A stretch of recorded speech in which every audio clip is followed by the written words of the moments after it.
Assalamualaikum warahmatullahi wabarakatuh. Balik lagi di channel aku Nur Afifa.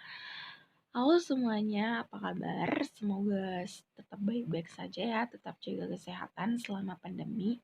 Tetap gunakan masker dan jaga jarak. Kali ini kita lanjut di edisi Yuk Belajar yang ketiga. This part will explain about active voice and passive voice. Before we have to know what's the differences between active and passive voice, I will be explain. Active voice when the subject of a sentence performs the verb's action. We say that the sentence in the active voice. Sentence in the active voice have a strong, direct, and clear tone. Here are some short and straightforward examples of active voice. The example from active voice is number 1, monkeys adore bananas. The second example is the cashier count the money. And the third, the dog chased the squirrel. All three sentences have a basic active voice construction: subject, verb, and object. The subject monkey performed the action described by adore. The subject the cashier performs the action described by count. The subject the dog performs the action described by case. The subject are doing. To take action in the sentence, the active voice reminds us of the popular Nike slogan, "Just do it." While passive voice, a sentence in the passive voice. On the other hand, when the subject is act on by the verbs, the passive voice is always constructed with a conjugate form of the be plus the verb's past participle. Doing this usually generates a preposition as well.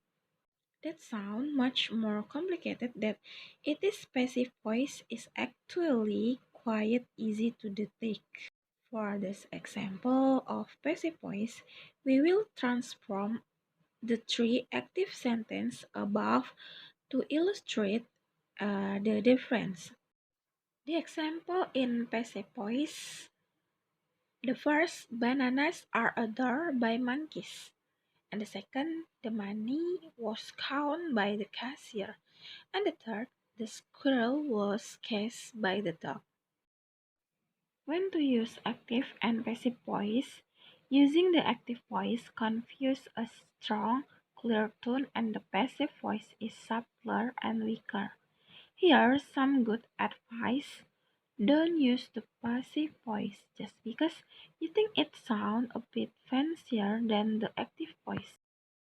That said, there are times the passive voice is useful and a call for.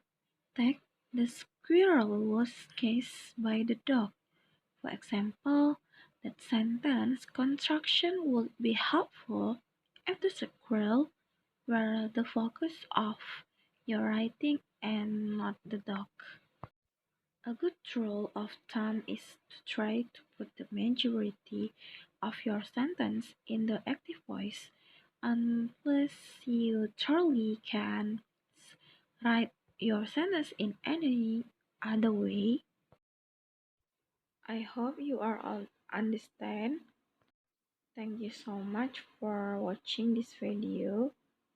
Semoga bermanfaat dan seperti biasanya kita membaca doa kafaratul majelis.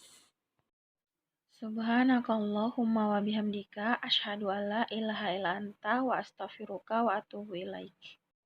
Bye. Assalamualaikum warahmatullahi wabarakatuh.